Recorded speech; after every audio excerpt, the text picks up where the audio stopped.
രാജ്യാന്തര അവയവ കച്ചവടത്തിൽ കൂടുതൽ കണ്ണികളുണ്ടെന്ന് NIA കുറ്റപത്രം. അവയവ കച്ചവടത്തിലാണ് മനുഷ്യക്കടത്ത് നടന്നത്. വലിയ ഗൂഢാലോചന നടന്നിട്ടുണ്ടെന്നും കുറ്റപത്രത്തിൽ പറയുന്നുണ്ട്. സാംബിത് നാസർ, സജിത് ശ്യാം, ബെല്ലാഗോണ്ട, രാമപ്രസാദ്, മധു എന്നിവരാണ് പ്രതികൾ. ഒന്നാം പ്രതി മധു ഒളിവിലാണ്. രാഗിൻ നൽകും വിവരങ്ങൾ. രാഗിൻ, കുറ്റപത്രത്തിലെ വിശദാംശങ്ങൾ, ഗൂഢാലോചനയെക്കുറിച്ചടക്കം പ്രതികളുടെ പങ്കിനെക്കുറിച്ച് എന്താണ് പറയുന്നത്? പ്രജീഷ്, ഏറെ ഞെട്ടിച്ച ഒരു കേസായിരുന്നു രാജ്യാന്തര അവയവ കച്ചവട കേസ്.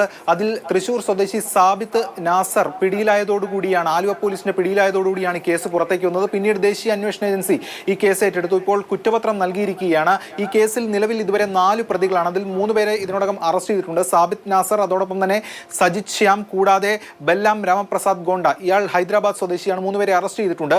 മധുവിനായി അന്വേഷണം പുരോഗമിക്കുന്നു. മധു ഇറാനിൽ ഒളിവിലാണ് എന്ന് NIA പറയുകയാണ് കുറ്റപത്രത്തിൽ. ഇതോടൊപ്പം ഇത് അവയവ കച്ചവടം ആണ് യഥാർത്ഥത്തിൽ നടന്നത്. അതിനു വേണ്ടിയിട്ടുള്ള ഒരു മനുഷ്യക്കടത്താണ് യഥാർത്ഥത്തിൽ ഉണ്ടായിരിക്കുന്നതെന്ന് NIA പറയുന്നു. ഈ സംഭവവുമായി ബന്ധപ്പെട്ട് കൂടുതൽ കണ്ണികളുണ്ട് എന്നാണ് സംശയം എന്ന് NIA ഈ കുറ്റപത്രത്തിൽ വ്യക്തമാക്കുന്നുണ്ട്.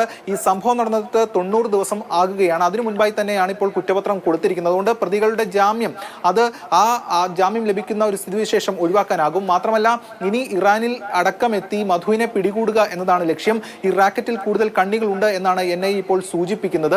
വലിയ ഗൂഢാലോചന ഈ സംഭവവുമായി ബന്ധപ്പെട്ട് നടന്നു എന്നാണ് NIA പറയുന്നത്. 7 ലക്ഷത്തോളം രൂപയാണ് ഈ വൃക്ക നൽകുന്നവർക്ക് കൊടുത്തിരുന്നത്. എന്നാൽ ഇത് റിസീവ് ചെയ്യുന്നവരിൽ നിന്ന് 60 ലക്ഷത്തോളം രൂപയാണ് ഈടാക്കിയിരുന്നത്.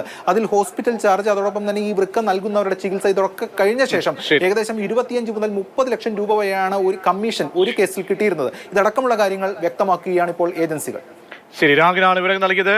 അങ്ങനെ അവയവ കച്ചവടത്തിന് വേണ്ടിയുള്ള മനുഷ്യക്കടത്ത് എന്നാണ് കുറ്റപത്രത്തിൽ പറയുന്നത്.